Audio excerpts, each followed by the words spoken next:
pelindungan data penting apabila data pemilik data ya atau subjek datanya sendiri itu memiliki awareness terhadap data yang mereka miliki. Jangan sampai kemudian beban ataupun tanggung jawab untuk melakukan pelindungan data itu hanya ada di pelaku usaha, tapi juga yang pemilik data juga harus mempunyai awareness terhadap pelindungan data pribadi.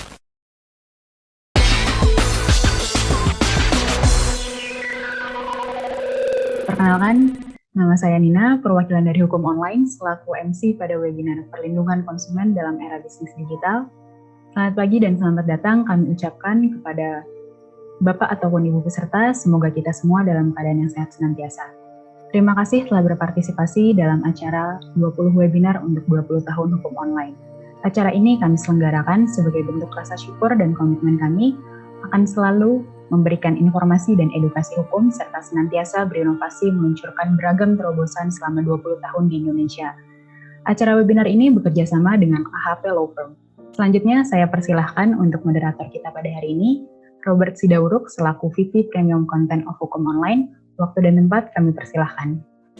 Dalam 1,5 jam ke depan, kita akan mendengarkan pemaparan dari narasumber kita yang akan membahas kerangka hukum pelindungan konsumen di Indonesia, hal-hal yang menjadi poin utama dalam hubungan antara pelaku usaha dan konsumen, termasuk hak dan kewajiban masing-masing pihak. Penting untuk mengetahui batas-batasan hak dan kewajiban masing-masing pihak dalam transaksi digital. Selain itu, yang tak kalah pentingnya yakni pemilihan sengketa konsumen yang tersedia saat ini. Baiklah, tanpa berlama-lama lagi, saya akan memperkenalkan satu persatu narasumber kita saat ini. Yang pertama ialah Bapak Farid Fauzi Nasution, partner dari kantor hukum Assegaf Hamzah & Partners. Narasumber yang kedua adalah Bapak Wisnu Wardana, senior associate dari kantor hukum Assegaf Hamzah & Partners. Narasumber kita yang ketiga adalah Bapak Rofi Udorajat, Manager Public Policy and Government Relation di Indonesian E-Commerce Association atau IDA. Tempat dan waktu saya persilakan kepada Bapak Farid dan Bapak Wisnu. Jadi PBB di tahun 2016 mengeluarkan yang namanya Consumer Protection Guidelines. Ini ada 11 kebutuhan konsumen yang legitimate berdasarkan Consumer Protection Guidelines ini menurut PBB ya. Ini pertama akses. Akses ini PBB menyatakan bahwa konsumen memiliki hak akses terhadap essential goods and services. Jadi terhadap terhadap barang-barang atau jasa yang esensial gitu ya. Jadi itu yang perlu, itu salah yang pertama. Kedua, inclusivity. Inclusivity ini adalah bicara tidak boleh ada perbedaan, terutama mereka yang mempunyai kebutuhan khusus, konsumen yang dengan kebutuhan khusus itu harus diinklusif gitu, sesuai atau disamakan haknya dengan mereka yang biasa gitu ya. Safety udah pasti, ini ada harus pengguna hak konsumen untuk mendapatkan keselamatan. Ini juga nanti kita lihat reflect di Undang-Undang Perlindungan Konsumennya. Protection of Economic Interest. Nah ini nanti kita lihat ada yang namanya commercial behavior. Jadi konsumen tidak boleh di-abuse, tidak boleh dipaksa gitu ya, tidak boleh di-push segala macam. Information, ini kebutuhan dasar juga bahwa konsumen perlu memiliki informasi mengenai produknya, barang atau jasa. Education juga kita adopt di Undang-Undang Perlindungan Konsumen bahwa konsumen berhak, kalau di sini kebutuhan, kalau di undang-undang kita bilang berhak untuk mendapatkan pembinaan mengenai hak dan kewajibannya. Ketujuh, kemudian ada kebutuhan konsumen untuk redress. Redress ini kita bicara penyelesaian sengketa. Jadi kalau ada sengketa konsumen, dia harus juga dipenuhi hak-haknya untuk memperoleh mekanisme penyelesaian sengketanya gitu ya. Representation ini adalah hak konsumen untuk diwakili atau untuk membentuk organisasi konsumen atau kelompok konsumen itu representasi. Jadi mungkin ada yang kita di Indonesia ada YLKI gitu ya, atau yang spesifik mungkin ada spesifik per sektor consumer groupnya. Di internasional juga ada yang namanya konsumer internasional, itu juga organisasi konsumen di tingkat global. Gitu. Nah ini 9 sustainability ini adalah keberlanjutan, jadi kebutuhan konsumen bahwa konsumsinya itu dijamin bisa sustainable. ini sangat luas sekali cakupannya gitu ya. Di kita mau nggak mau lari kita akan berbicara tentang undang-undang lingkungan hidup, undang-undang tentang pertambangan, undang-undang mineral batu bara, undang-undang minyak dan gas bumi. Jadi semua yang menggunakan natural resources, tapi harus terjamin bahwa barangnya, produknya itu juga nanti akan tetap sustainable. Artinya nanti generasi kita yang konsumen yang akan datang itu masih punya hak untuk mendapatkan barang-barang tersebut. Jadi ini ada compliance yang lebih luas lagi terkait dengan environmental issues. Nah, 10 ini secara spesifik di UN disebut e-commerce rights. UN menyatakan bahwa e-commerce rights ini bahwa transaksi atau konsumsi yang menggunakan berbasis digital ini tidak boleh lebih rendah perlakuannya atau penjaminan hak dan kewajiban konsumennya dibanding dari transaksi yang tidak digital atau yang tradisional gitu ya. Jadi ini spesifik e-commerce rights ini tidak boleh dibedakan yang melalui transaksi digital maupun yang transaksi non digital. Nah, yang 11 ini juga masuk di UN Consumer Protection Guideline, ini adalah data privacy, jadi perlindungan terhadap data pribadi gitu ya. Ini yang menurut UN ada 11 kebutuhan konsumen untuk yang harus dilindungi gitu. Sebagai pelaku usaha ada 6 prinsip yang disebut sebagai good business practices, masih dari guideline yang sama dari UN, yang perlu kita observe gitu ya. Nanti kita lihat aplikasinya di undang-undang di Indonesia. Pertama, fair and equitable treatment. Sudah pasti kalau Bapak Ibu baca undang-undang perlindungan konsumen, ini banyak sekali bicara tentang tidak boleh diskriminasi dan segala macam. Disclosure and transparency. Disclosure and transparency ini stressingnya adalah di undang-undang kita juga dibilang tidak boleh ada misleading advertising, false advertisement segala macam ya. Disclosure and transparency, tapi stressingnya adalah on every stage of transaction. Jadi di setiap tahap itu harus terjadi disclosure and transparency. Nah, protection of privacy. Kenapa ini juga jadi penting, terutama dalam digital ekonomi ini ya, karena salah satu yang membedakan digital ekonomi dan tradisional ekonomi itu adalah penggunaan data gitu. Di samping ada unsur-unsur lain, misalnya ada yang namanya multi-sided market, ada yang namanya mobility, ada yang namanya personalisasi gitu ya, itu yang ciri-ciri dari digital business. Tapi salah satunya juga adalah use of big data. Jadi kalau Bapak Ibu misalnya kita beli barang gitu di pasar atau di mall, transaksi tradisional, kita kan nggak diminta namanya siapa, nomor handphonenya berapa, nggak diminta KTP, nggak diminta alamat email ya. Tapi di transaksi digital itu semua jadi seolah-olah kemudian kita jadi sesuatu yang perlu gitu. Kenapa? Karena again transaksi digital itu rely on big data. Jadi nanti yang tadi kita bilang personalisasinya, mobility-nya itu bisa di capture oleh para pelaku usaha. Nanti bisa bikin dipersonalisasi. Nah, jadi penggunaan data di transaksi digital itu sangat besar dibanding di transaksi yang tradisional atau bisnis yang tradisional. Sehingga nanti ini secara khusus ada satu set peraturan perundang-undangannya sendiri yang bicara tentang perlindungan data pribadi, protection of privacy ini. Karena ini memang cirinya digital ekonomi adalah penggunaan big data tersebut ya.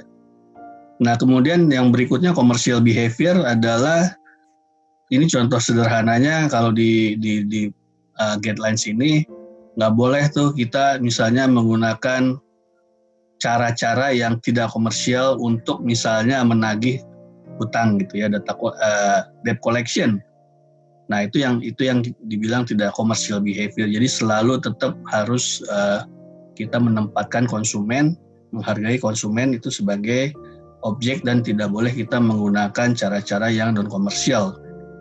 Kemudian education and awareness raising. Nah, ini tadi adalah haknya konsumen dan ini juga principle of good business practices. Jadi kita sebagai pelaku usaha juga tetap harus melaksanakan mengedukasi konsumen agar mereka juga paham apa itu produknya, penggunaannya, resikonya, segala macam itu ya.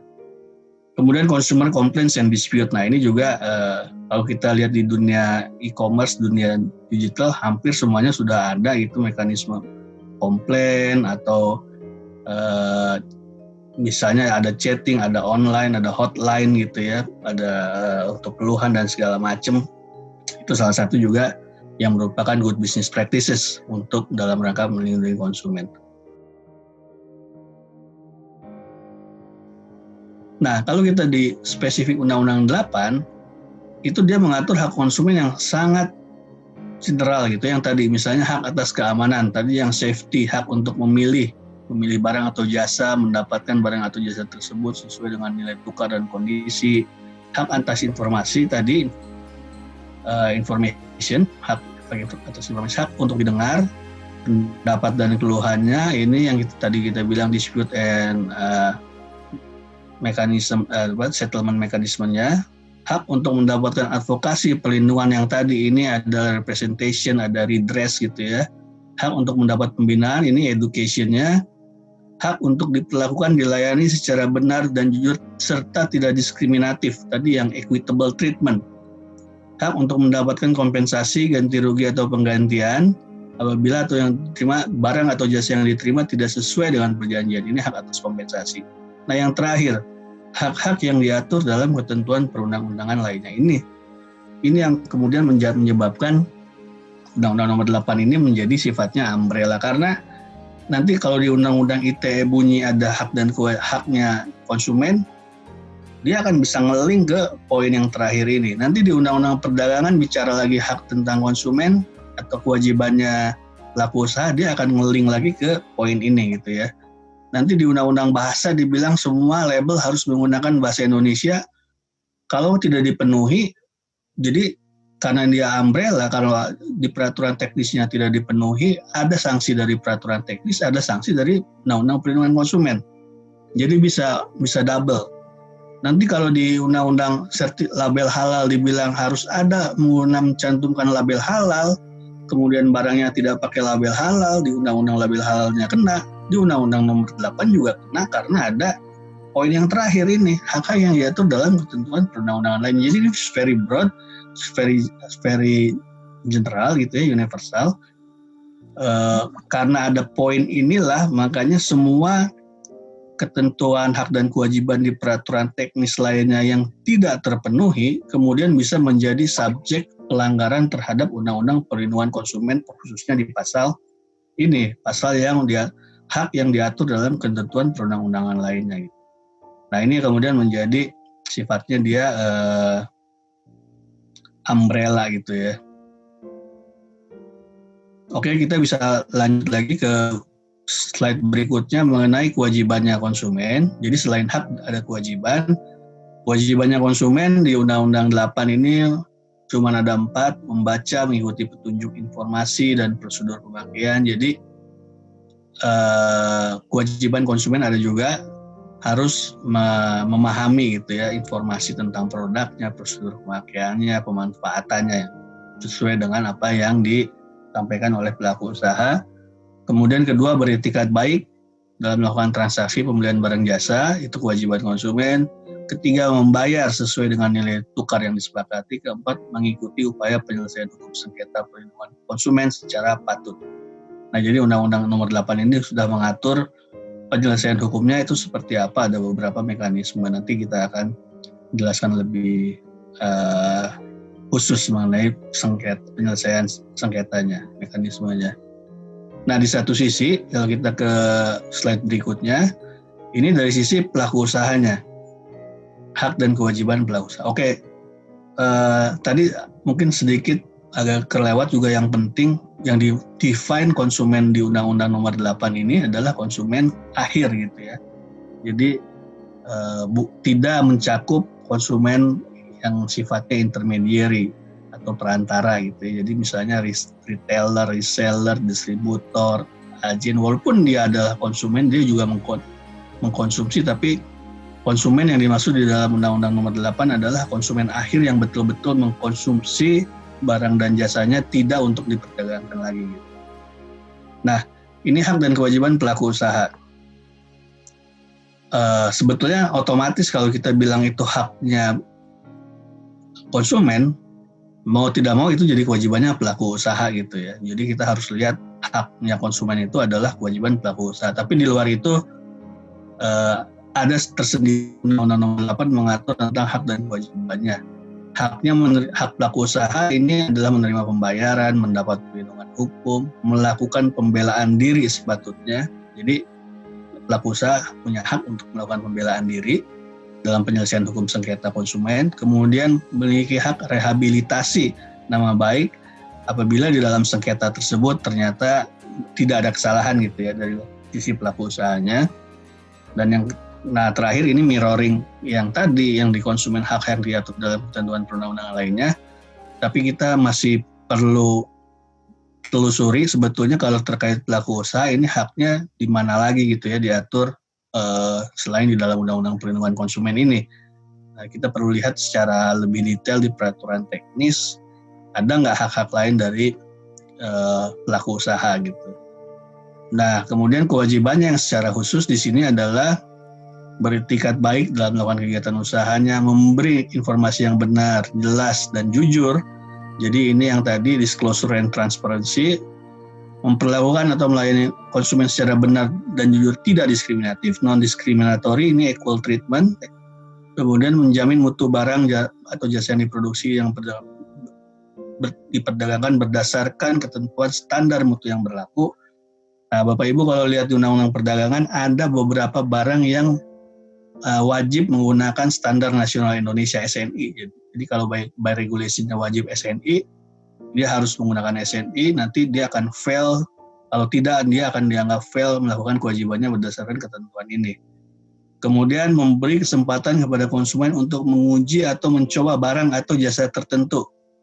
Nah ini harus kita anggap sebagai tidak semua gitu ya, karena ini dia bicara tentang barang atau jasa tertentu, dan ini sepertinya akan diatur lebih teknis gitu, jadi di peraturan sektoralnya. Jadi kita perlu lihat peraturan terkait mana yang harus ada wajib si pelaku usahanya bisa ngasih dulu kesempatan buat testing atau trial gitu atau mencoba gitu ya. Kemudian yang terakhir memberi kompensasi, ganti rugi atau penggantian. Yang tadi ini hak kompensasi atas barang cacat atau barang yang tidak sesuai dengan perjanjian. Di sini kita coba dibagi menjadi 4 klaster untuk memudahkan ya dalam larangan di dalam Undang-Undang Perlindungan Konsumen. Pertama terkait produk. Apa sih yang terkait produk? Maksudnya adalah terkait dengan kondisi jaminan produk tersebut. Misalkan produk tersebut ketika dijual, apakah harus memenuhi standar nasional Indonesia atau tidak? Apakah ada kewajiban labeling halal atau tidak? Apakah harus ada manual berbahasa Indonesia atau tidak? Apakah di dalam etiket label tersebut sesuai antara kemanfaatannya, kemanjurannya, produk ini apabila dikonsumsi dalam sekian hari akan menimbulkan efek ini, ternyata tidak benar. Nah, itu yang dilarang. Jadi terkait produknya itu sendiri. Yang kedua adalah terkait promosi atau iklan. Jadi ketika kita menjual suatu produk yang kita tahu itu ada hidden defect misalkan, atau ternyata nggak sesuai dengan kemanfaatan dan kita tahu dan kita tetap promosiin itu, maka kita ada potensi resiko pelanggaran terkait promosi dan iklan ini. Yang menarik adalah dalam larangan promosi dan iklan ini, Undang-Undang Perlindungan Konsumen mengekstend kewajibannya juga ke perusahaan periklanan. Dan juga dalam beberapa case terakhir gitu ya, penyidik polisi juga memanggil beberapa selebgram saat itu ya, ketika mereka promosikan suatu produk jasa investasi ataupun produk barang yang ternyata fraud gitu.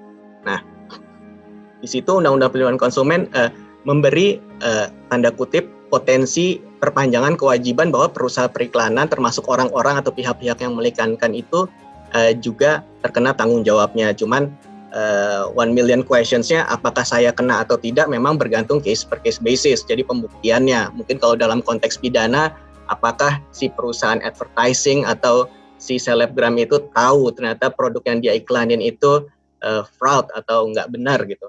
Cuman memang ada pertanyaan lanjutannya lagi, misalkan memang harus sejauh mana kehati-hatian kita gitu ketika mengiklankan suatu produk. Itu pertanyaan yang kita sendiri akhirnya dalam beberapa case gitu ya kita coba simpulkan secara umum bahwa biasanya dari pihak otoritas itu akan melihat mens rea-nya, kita punya niat nggak, satu, dan kedua kita dapat manfaat nggak dari niat jahatnya itu gitu. Dan biasanya ketika kita cuman endorse dan kita cuman taunya oh ya udah ini produk secara umum kita tahu bahwa ini tidak dilarang gitu ya, bukan misalkan menjual barang-barang yang sudah kita tahu obvious dilarang.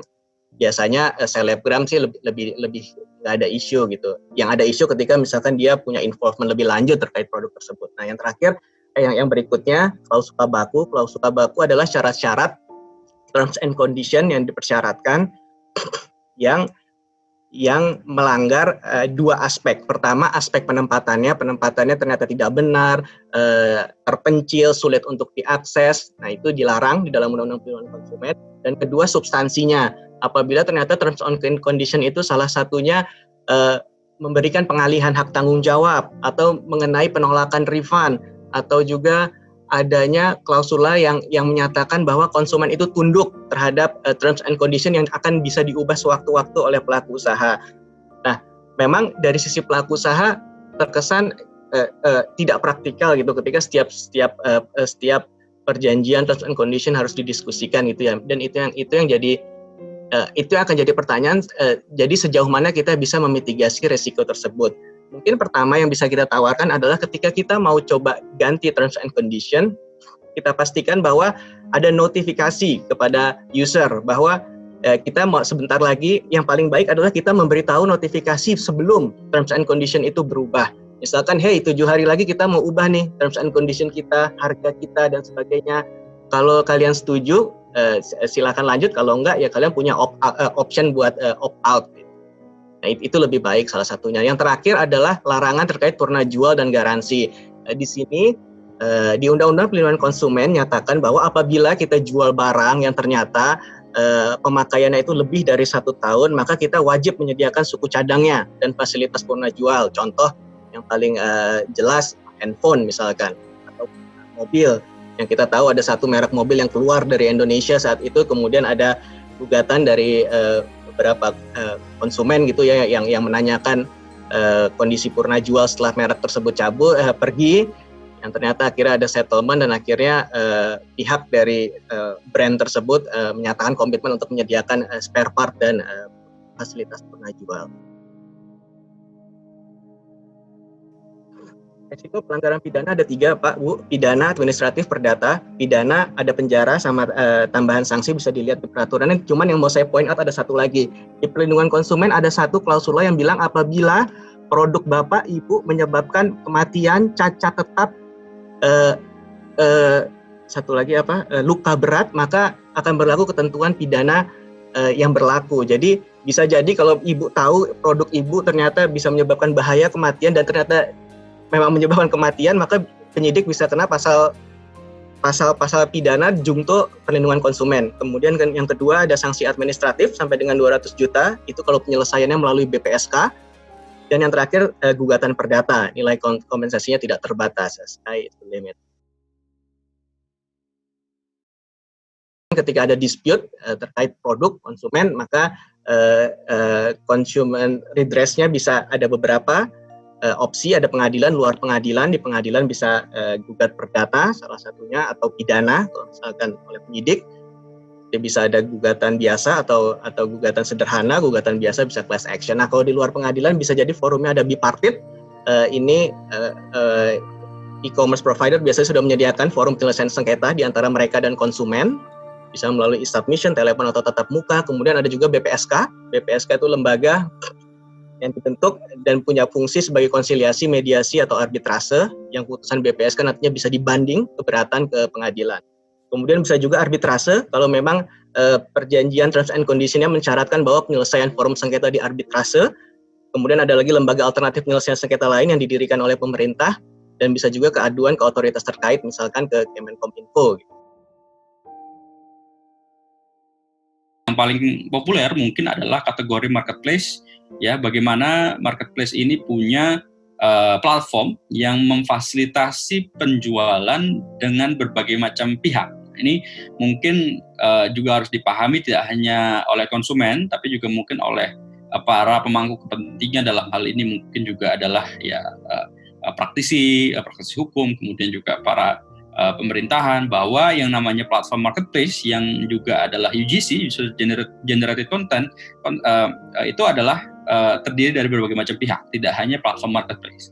Pertama di situ adalah penjual, yang kedua adalah pembeli sendiri, ya. Yang ketiga adalah mitra pembayaran, bahwa pembayaran itu tidak terjadi di dalam platform marketplace itu sendiri, tapi kami menggunakan payment gateway.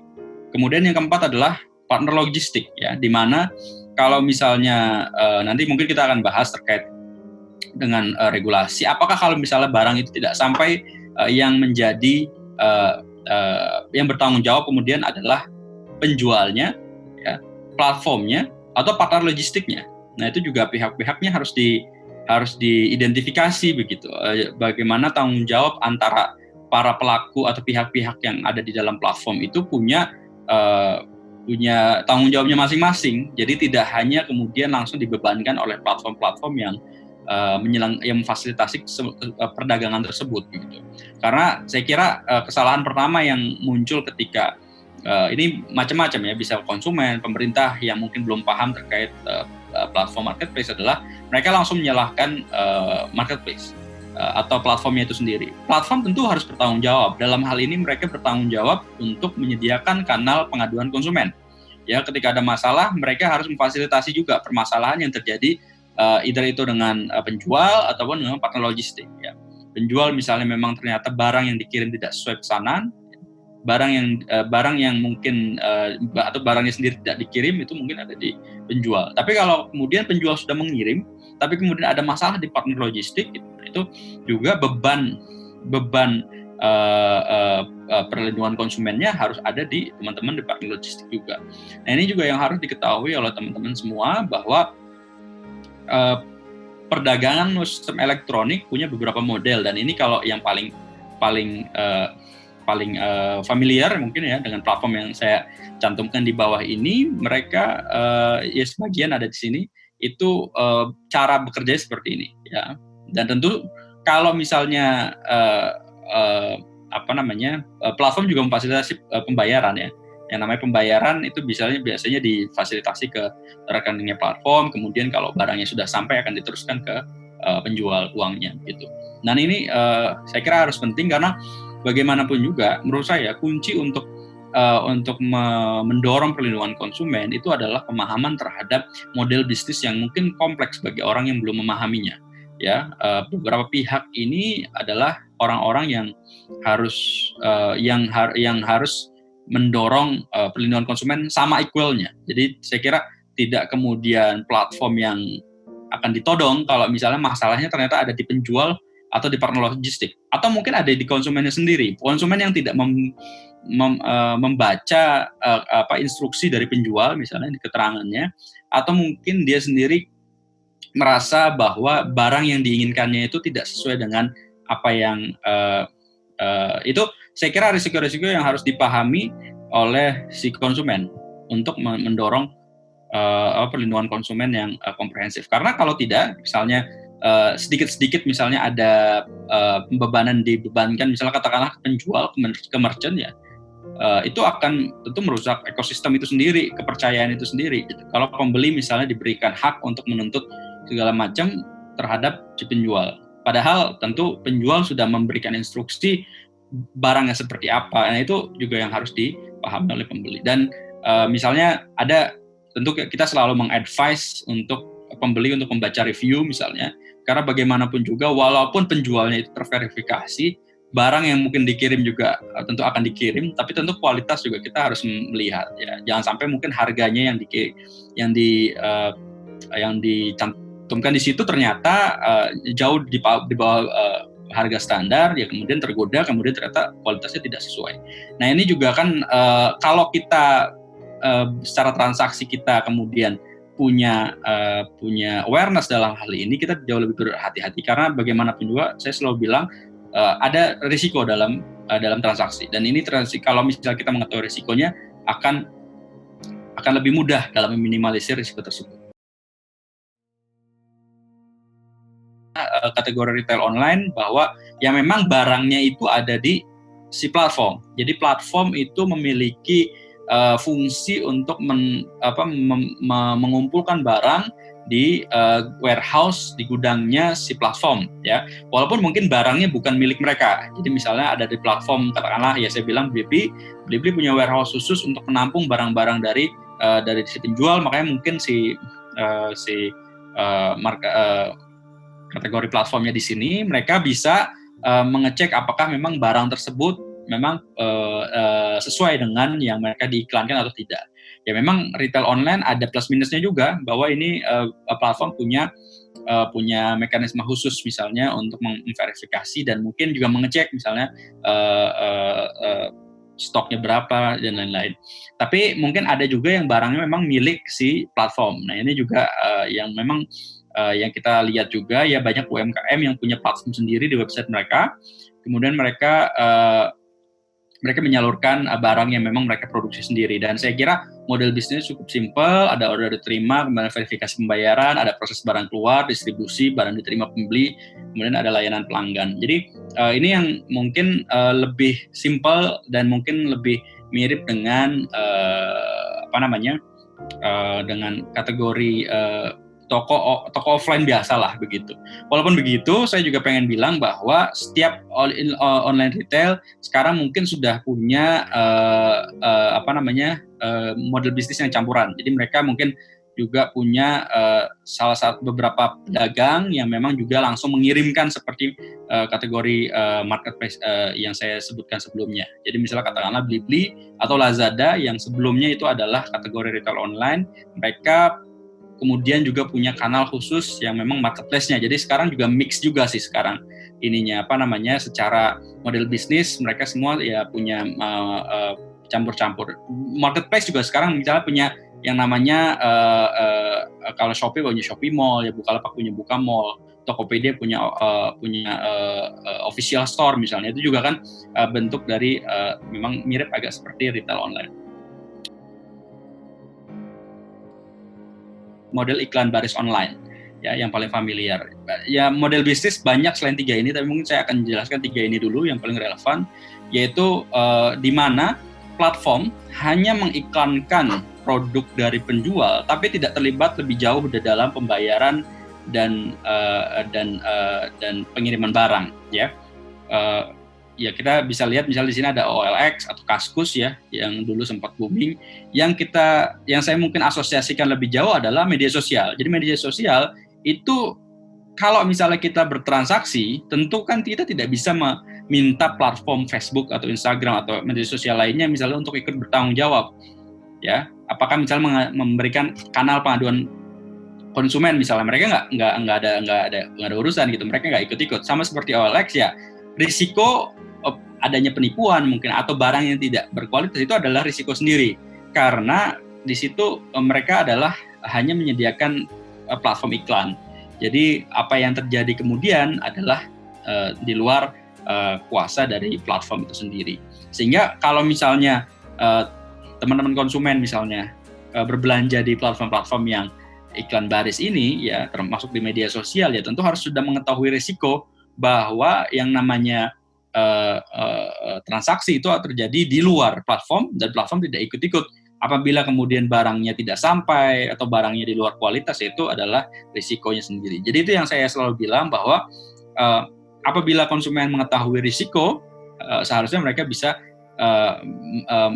memahami model bisnis dari e-commerce ini. Ya, jadi jangan disamakan bahwa berbelanja di media sosial kemudian sama dengan yang marketplace ataupun online retail. Itu juga yang harus dipahami. Data pribadi adalah sangat penting untuk menjaga kepercayaan konsumen dan juga merupakan aset yang harus kita jaga sebagai salah satu fondasi dalam kita melaksanakan perdagangan melalui sistem elektronik. Saat ini peraturan pelindungan data pribadi diatur di Peraturan Kominfo nomor 20 tahun 2016 ya. Memang secara otoritas ini lebih banyak pengaturan internal atau self assessment dan mengandalkan kemampuan masing-masing PSE dalam melindungi data pribadi. Terkait dengan data pribadi, mungkin saya ingin menjelaskan terkait kondisi di internal IDEA ya. Ada 85% startup di Indonesia berskala mikro dan kecil ya. Data yang kiri saya ambil dari surveinya Backcraft tahun 2018 ya, bahwa 52% adalah mikro, kemudian 33% adalah kecil ya. Kemudian jumlah keanggotaan IDEA sendiri tahun 2020 40% adalah besar, tapi sisanya adalah kecil, mikro, dan non e-commerce. Jadi 60% itu adalah atau 46% adalah kecil dan mikro di IDEA sendiri. Jadi saya kira ini jadi gambaran atau insight penting dalam melihat terkait dengan perlindungan data ya. Kalau misalnya kita berbicara tentang RUU perlindungan data pribadi ya, mungkin ada sedikit pandangan saya sebelum mengakhiri sesi saya, bahwa kami mendukung adanya undang-undang perlindungan data pribadi ya, penting untuk menjaga kepercayaan konsumen serta dunia internasional. Yang kedua, harus diperhatikan seperti yang slide sebelumnya, ekosistem ekonomi digital terdiri dari model dan skala bisnis yang berbeda-beda. Perumusan kebijakan harus mempertimbangkan dampak dan kebijakan terhadap pelaku UMKM. Jadi saya kira perlindungan data penting, tapi aturannya harus dibuat secara gradual. Saya kira kita masih sangat muda industrinya, jadi untuk mengadopsi ini juga tidak hanya untuk pelaku usaha ya, mungkin saya ingatkan juga, tapi ini juga untuk konsumen, bahwa pelindungan data penting apabila data pemilik data ya atau subjek datanya sendiri itu memiliki awareness terhadap data yang mereka miliki. Jangan sampai kemudian beban ataupun tanggung jawab untuk melakukan pelindungan data itu hanya ada di pelaku usaha, tapi juga yang pemilik data juga harus mempunyai awareness terhadap pelindungan data pribadi. Yang ketiga tentu harus ada public-private discussion sehingga ketentuan dalam peraturan tersebut bisa enforceable lah dan mendukung perkembangan ekosistem digital. Sekali lagi kami ucapkan terima kasih atas partisipasi Bapak dan Ibu dalam webinar 20 webinar hukum online. Sampai jumpa dalam webinar hukum online selanjutnya. Wassalamualaikum warahmatullahi wabarakatuh.